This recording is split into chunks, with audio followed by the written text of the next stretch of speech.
Bertahun-tahun lalu, seorang wanita pernah mengunjungi rumah pacarnya. Namun, di sana, ia melihat ayah pacarnya menamparkan istrinya hanya karena datang terlambat ke rumah.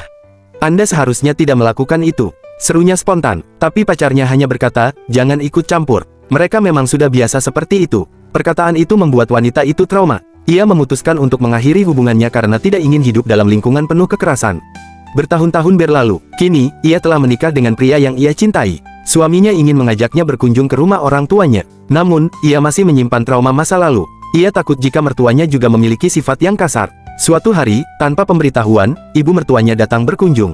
Wanita itu terkejut, terutama karena ia baru bangun siang. Ibu mertuanya berkomentar, seorang wanita sebaiknya tidak bangun siang, meskipun belum memiliki anak. Wanita itu mulai merasa cemas. Tapi kemudian, ibu mertuanya mengajaknya memasak makan siang. Saat mereka memasak, ibu mertuanya menyuruhnya menambahkan garam ke dalam masakan. Tapi tiba-tiba, ia menuangkan seluruh garam dalam wadah. "Ini pasti jadi terlalu asin," kata wanita itu panik. Namun, ibu mertuanya hanya tersenyum, "Tenang saja. Ayo siapkan meja makan." Saat makan siang dimulai, suaminya mengambil suapan pertama dan langsung berkata, "Makanannya terlalu asin." Namun, alih-alih marah atau kecewa, ibu mertuanya tersenyum. Lalu, ayah mertuanya dan suaminya masuk ke dapur dan mulai memasak ulang makanan tersebut.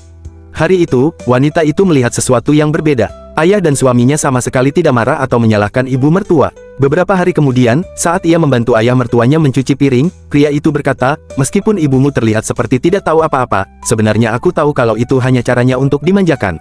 Aku tidak keberatan melakukan pekerjaan rumah."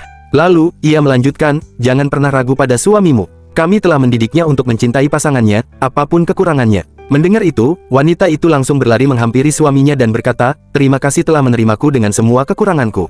Hari itu, ia sadar bahwa bukan mertua yang harus ditakuti. Yang harus ditakuti adalah pola pikir yang salah tentang pernikahan.